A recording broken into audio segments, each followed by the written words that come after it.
Hello, welcome back to the Villa View, and Tom, finally the news we've all been waiting for what feels like a very, very long time. Tyrone Mings has signed for Aston Villa, and we're both delighted. We certainly are, yeah. I mean, Tyrone Mings put in an absolutely heroic performance. Second half of last season was a catalyst in the promotion chase and success, essentially.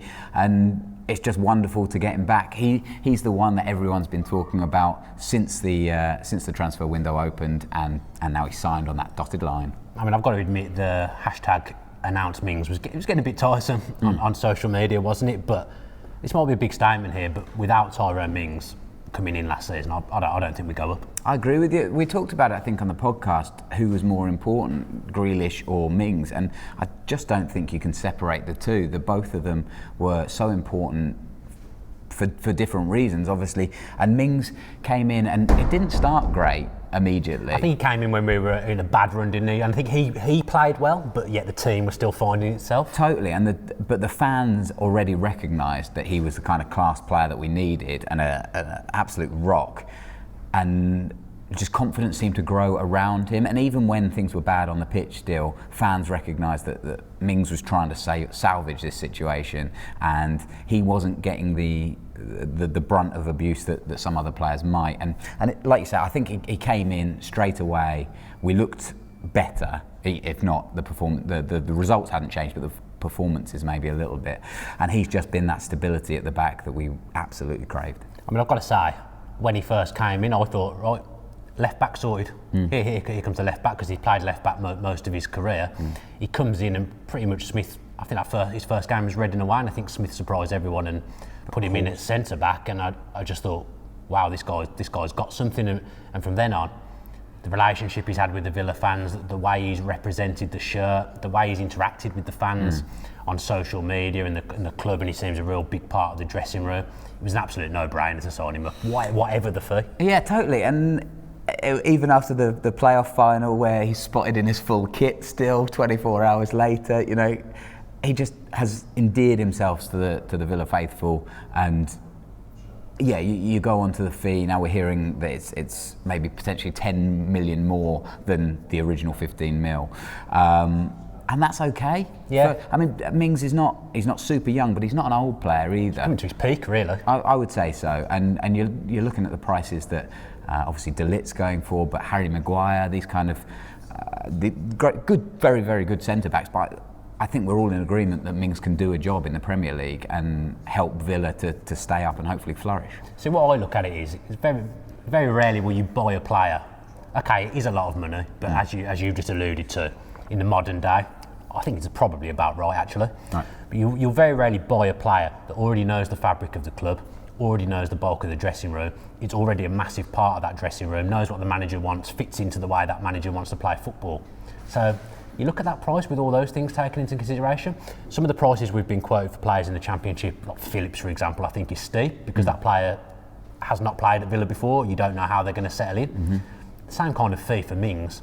As I say, I think that's about right, because he ticks so many boxes and he knows everything about the club. For a long time on this podcast, we've talked about the importance of chemistry. We saw it when Snodgrass came in, Grealish coming back, and Mings has that same DNA. He appears to bring people together.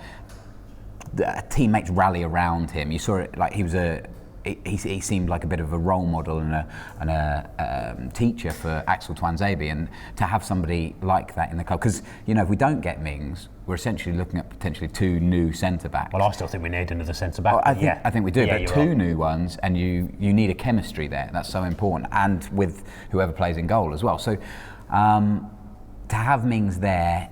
He's a captain on the pitch. You know, he's not going to mind that Grealish is captain. He's not going to be desperate for that armband, and he's coming to one of the biggest clubs in England. You know, and he's already proved that he can handle the fans and works well with the fans. So it's just an exciting time for him and for Villa, because, like you say, everyone on social media just wanted it to happen. It did get a little bit irritating, but it's announced, so we're done. It's a no-brainer for the club. Yeah. It's a no-brainer for him as well, because we're saying about him being 26 years old. It's a good age, but for someone who's 26 years old, he hasn't actually played a lot of football because he's had injuries. But he's proved last season that, fingers crossed, his injuries are behind him now. So he should have plenty of years left in the tank, because I don't even know if he's reached 100 games. You know, I'm not. I'd have to have a look. Yeah. But he hasn't played as much football as someone of his age should have done. So in a way, that's a plus as well. Wouldn't it be a peak Villa if he is injured first day of the season and we don't see him again? Let's not curse it. No, exactly. Let's not curse it. Cut that one for the real. You mentioned about him being a leader, which is something I agree with, and we've said on the podcast before that some people don't need to have the armband on to be a leader, because it doesn't change the way they operate. And Tyrone Mings is one of those characters. You can see with Grealish, he gets given the armband, it's taking his game up another level. Absolutely. Mings doesn't need that. He's going to be a warrior and a beast, whatever happens. And I just can't wait to see him back in a Villa shirt. I think that's really important as well, particularly for the position of centre back. I would traditionally look to my centre back to be the captain figure, with or without the armband. You know, you've got to be vocal, you've got to be a good organiser, but he also has that composure on the ball. He has a finesse. We've seen him doing Cruyff turns at the back. He loves a Cruyff. And he can do it. Hopefully he can do that in the Premier League as well. Because like you say, we haven't seen a huge amount of football from him. He's proved it at the kind of second tier, but he has all the makings of a hallmark England centre-back. Do you think he can go that far this season? I do, yeah. Do you think if he does well for Villa, he's got England capabilities and a chance with England? I do. I think Southgate has his top three probably picked out, but Tyrone Mings is hopefully going to give Southgate a headache. And we've seen before that Southgate does take a chance on people, and there's no reason why he can't force his way into a 30-man squad. Maybe not the 23 or maybe not the starting 11, but you know, a few good performances. Villa are going to have to do a lot of defending this year. So if Villa are to stay up, then Tyrone Mings is going to be very, very important to that. He's left-footed as well, which offers a great balance. When we had Twanzebe and Mings playing when we were at the peak of our great run, those two bringing the ball out from defence. I mean, I think back to the Leeds away game, I think they both went on a run the whole length of the pitch in that game. Just the balance that it offers, having a left-footed centre-back that's so comfortable on the ball. It's not something that many teams actually have. Yeah, you've mentioned two things there really. The left-footedness is a great asset, very, very comfortable on that. But the ability to bring the ball out means that you effectively got another player to go into the attack, to free Hourihane or McGinn or Grealish, and so we've got that extra man going forward as well. Then he just kind of slots back in and everything's great. With Twanzebe and Mings both being able to do that, we had such a flexibility that we didn't see in the Bruce era. You know, your defenders were your defenders. Yeah, Janak playing left centre back. You didn't get a lot more than kind of the bare bones, and Steve Bruce kind of kept a lot of clean sheets or a lot of low scoring games, so that was fine. But to offer that extra attacking impetus, and he can attack from set pieces as well, which we're definitely going to need in the Premier League. A couple of goals last season, yeah. You know, everything.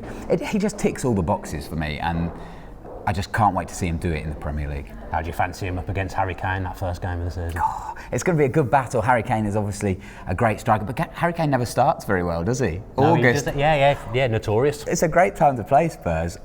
I mean, he's going to bang in a hat-trick, isn't he? I'm looking forward to this bit being cut back on the first review of the first game. Yeah, I mean, we talked about it on the live. If you're going to play Spurs, hit them early and see what happens. And Tyrone Mings, as I say before, if Villa are to do all right this season, then Tyrone Mings is going to have a very good season. Yeah, I think that does us. Yeah. Tyrone announced.